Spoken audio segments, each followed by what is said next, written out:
നമസ്കാരം. ദൈവം രക്ഷിച്ചു എന്നാണ് ദിലീപ് ഇന്നലെ കോടതി വിധിക്ക് ശേഷം പറഞ്ഞത്.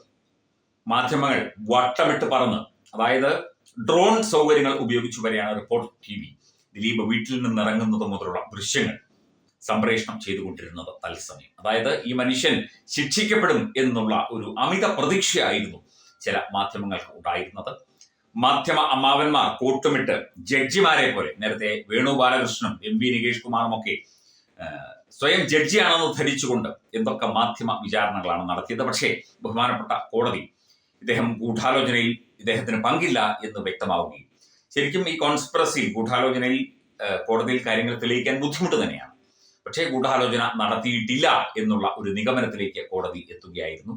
അപ്പം ദൈവം ദിലീപിനെ രക്ഷിച്ചു, അദ്ദേഹത്തിന്റെ ഭാവി എന്താകും? ദിലീപിനെ ജഡ്ജിയമ്മാവൻ രക്ഷിച്ചു എന്നായിരിക്കും ചിലപ്പോൾ അദ്ദേഹം തന്നെ ഉറച്ച് വിശ്വസിക്കുന്നത്. അദ്ദേഹം ജഡ്ജിയമ്മാവൻ കോവിലിൽ അമ്പലത്തിൽ തീർച്ചയായിട്ടും പ്രാർത്ഥനയ്ക്കായി എത്തും എന്നുള്ള റിപ്പോർട്ട് കൂടി പുറത്തു വരുന്നുണ്ട്. നിയമവശങ്ങളുമായി ബന്ധപ്പെട്ട കാര്യങ്ങളിൽ ജഡ്ജിയമ്മാവൻ കോവിലിൽ പോയി പ്രാർത്ഥിച്ചാൽ, വഴിപാട് കഴിച്ചാൽ അനുകൂലമായ വിധി ഉണ്ടാകും. ന്യായവും നീതിയും ഒക്കെ കണ്ട് അനുഗ്രഹിക്കുന്ന ഒരു വ്യക്തി കൂടിയാണ്, അല്ലെങ്കിൽ ഒരു ഈശ്വര സങ്കല്പം കൂടിയാണ് ജഡ്ജിയമ്മാവൻ എന്നുള്ള വിശ്വാസം കേരളത്തിൽ പരക്കെ ഉണ്ട്. നടിയെ ആക്രമിച്ച കേസിൽ കുറ്റവിമുക്തനാക്കപ്പെട്ട നടൻ ദിലീപ് കുടുംബത്തോടൊപ്പം അടുത്തയാഴ്ച ചെറുവള്ളി ദേവീക്ഷേത്രത്തിലെ ജഡ്ജിയമ്മാവൻ കോവിലിൽ എത്തി പ്രാർത്ഥനകൾ നടത്തും എന്നുള്ള റിപ്പോർട്ട് പുറത്തു വരുന്നുണ്ട്. 2019 മാർച്ച് 8 രാത്രി ദിലീപും സഹോദരൻ അനൂപും ഇവിടെ കരിക്കഭിഷേകവും വഴിപാടുമൊക്കെ നടത്തിയിരുന്നു. കേസിൽ ദിലീപിന്റെ ജാമ്യാപേക്ഷ ഹൈക്കോടതി പരിഗണിച്ച ദിവസവും സഹോദരൻ അനൂപ് ജഡ്ജിയമ്മാവന്റെ അമ്പലത്തിൽ എത്തിയിരുന്നു. ജാമ്യം ലഭിച്ച സാഹചര്യത്തിലാണ് ദിലീപും അനൂപും ചെറുവള്ളിയിൽ എത്തിയത്. ക്ഷേത്രത്തിലെ അത്താഴ പൂജകൾക്ക് ശേഷം രാത്രി 8:30 ജഡ്ജിയമ്മാവൻ കോവിൽ അടയ്ക്കും. അതിനു മുൻപായിട്ട് ദിലീപും കൂട്ടരും എത്തും. ജഡ്ജിയമ്മാവന്റെ അനുഗ്രഹം ഈ ഒരു വിഷയത്തിൽ ഉണ്ടായിട്ടുണ്ടോ എന്നുള്ള ഒരു പറച്ചിൽ പൊതുവെ നടക്കുന്നുണ്ട്. ഇപ്പം അനുഗ്രഹം ആരുടെ പേരിലായാലും, അല്ലെങ്കിൽ ആർക്ക് നൽകിയാലും, ആര് നൽകിയാലും, ഏത് ദൈവസങ്കല്പം നൽകിയാലും അതൊക്കെ അദ്ദേഹത്തിന്റെ വിശ്വാസമാണ്.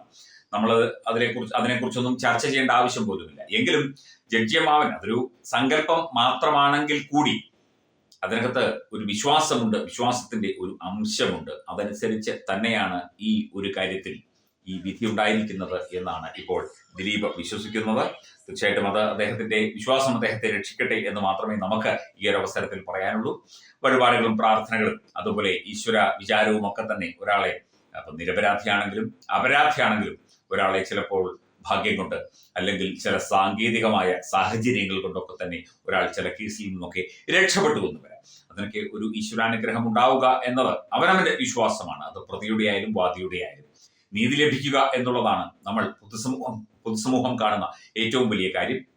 ഇത് അദ്ദേഹത്തിന് നീതി ലഭിച്ചിട്ടുണ്ട്. കാരണം ഇപ്പം അതിജീവിതയ്ക്ക് നീതി ലഭിച്ചില്ല എന്ന് പറഞ്ഞ് ഘോരഘോരം ബാധിക്കുന്ന മാധ്യമങ്ങൾ ചിന്തിക്കുക, 1 മുതൽ 6 വരെയുള്ള പ്രതികളെ തീർച്ചയായിട്ടും ഈ 12-ാം തീയതി കോടതി ശിക്ഷ വിധിക്കും.